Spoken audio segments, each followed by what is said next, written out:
Now for our story. Peggy Douglas had been waiting in the lobby of the Brown Palace Hotel in Wakefield. She and her fiancé, Nicholas Dorn, had planned to have dinner together, and Nicholas had gone up to his rooms to freshen up. While it was gone, Peggy had been very surprised to see an old acquaintance, Paul Cromwell, emerge from the hotel bar and start across the lobby. Paul had recognized Peggy immediately.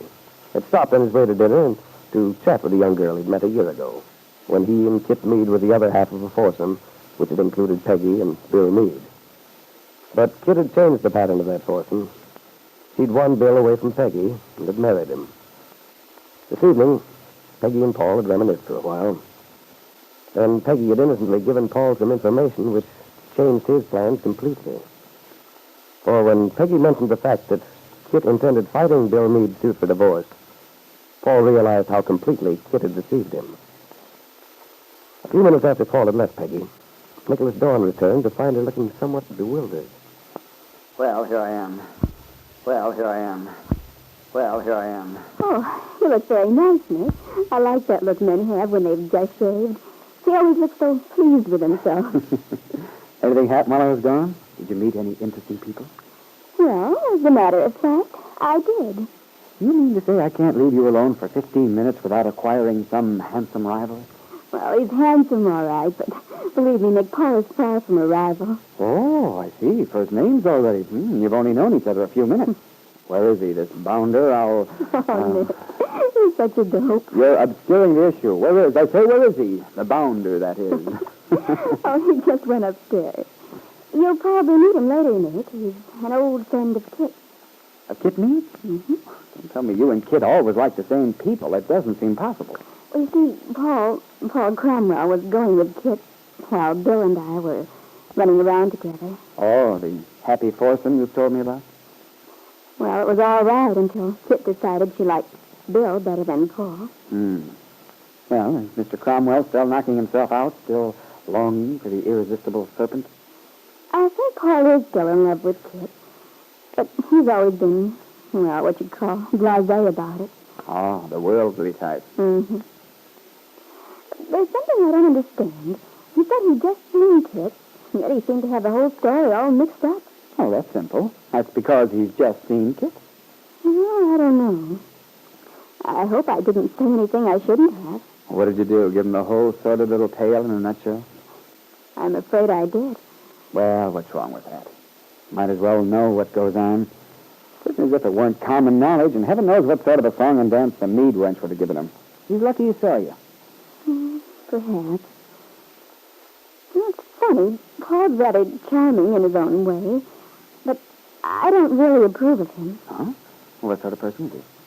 Well, he's very cynical, for one thing. I mean, he's quite willing to admit that he's sort of a heel, but it doesn't seem to bother him. He used to say that's why he thought he and Kitt were such a good combination, because they both were unscrupulous. Mm-hmm. I get the picture. Personally, that sort of sophistication doesn't ring quite true. Makes me uncomfortable. Although I must say, in fairness, that Paul wasn't being false with me tonight. He seemed quite sincere.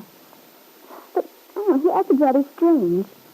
I think I must have said something that upset him, but I can't imagine what it was. Well, I wouldn't worry about it too much, darling. This pal of yours and Kitt's is such a rounder, he'll recover from the shock, whatever it was. Oh, I'm not worried exactly, Nicholas. But I'm puzzled. Why? What did Cromwell do? Did he say something? What happened? Well, it was very odd. But all of a sudden, he got this strange expression on his face, as if he'd just thought of something very important he had to do. Peggy was right. Paul did have something very important to do. He'd been very much disturbed by his conversation with her, and very much enlightened, too. He'd learned the truth from Peggy, discovered that Kitt had deliberately broken her promise to him. For instead of trying to get a divorce from Bill Meade, as he'd promised in California, Kitt was doing everything she could to fight that divorce. Now, Paul sits at his telephone, while in Ben Calvert's home, Kitt hurries nervously to answer the insistently ringing bell.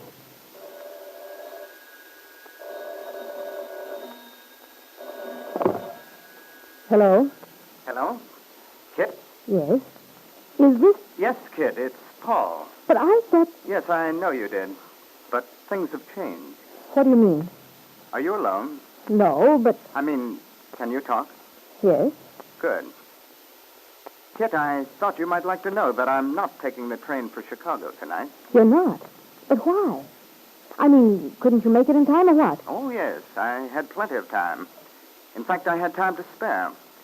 I've been having a very interesting time here at the hotel. Well, I'm glad to hear it, darling.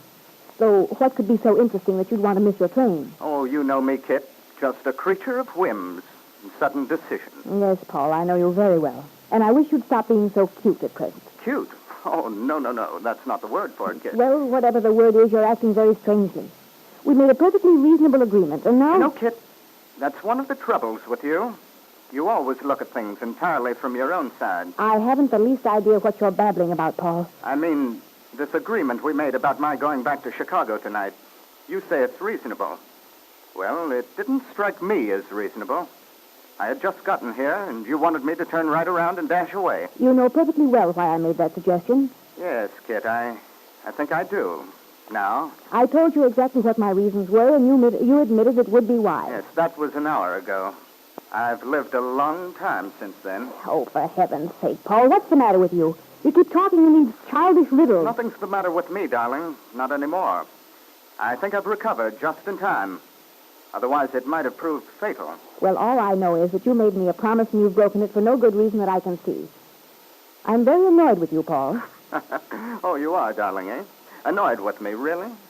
Well, that's my cue to go off in a corner and suffer for a while. That's what I've always done, isn't it? And then come crawling on my hands and knees to beg forgiveness. I know what it is you've been drinking. You sat right there in that bar and drank yourself silly and missed your train. And now you're not even making sense. Oh, no, Kitt. I assure you, dear, you're wrong. Look, Paul, if you can't pull yourself together, I wish you'd go to bed and sleep it off. I'll talk to you when you're in better shape. I haven't been drinking. As a matter of fact, I've never been more sober in my life. Then what's the matter with you? You're certainly talking like a lunatic. On the contrary, I'm talking like a man who's been in a thick fog for a long time and has come out of it to find he was teetering on the edge of a precipice. Well, I'm fed up with this nonsense. I can't stand here all night listening to you babble. No, of course you can't, darling. Because you're coming down here to see me right away. I'm certainly not. Oh, yes, you are. Why should I? I'm very irritated with you, Paul. If you think I'm coming down there to listen to you make a fool of yourself... Never mind why you're coming down. You are, that's all. And right away. Aren't you being just a wee bit insolent, my friend? I'm not accustomed to being dictated to by you or anyone else. Well, darling, you've got a new experience in store for you, and you might as well get started on it right away. Oh, that's charming of you, but thank you, no. I'm going to bed very shortly. I'm tired, and I've no intention of leaving the house. All right, then. I'll come out there. You certainly will not. You must be out of your I mean it. If you won't come down here within an hour, I'm coming out there to get you. But why, Paul? What's the matter with you? I don't understand You it. will, my sweet. You and I have a lot of things to talk over, and we're going to talk them over tonight. I'll expect you within an hour. Goodbye. Kitt Meade hung up the receiver, sat for a moment staring blankly at the telephone. She was frightened. Paul had never talked like that, and all the time she'd known him. Did this mean that in the brief time since he'd left him in the hotel, Paul had somehow found out about the divorce? That she intended to fight it? No, she tried to reassure herself. It was just that she was jumpy and nervous, imagining things. Paul had probably decided to stay in Wakefield to be nearer, was bluffing, hoping she wouldn't send him away. And yet, he sounded so firm and so cold. Kit's face was white, and her hands trembled as she hurriedly took off her housecoat and began to dress. She'd have to see him, have to find out why he'd stayed.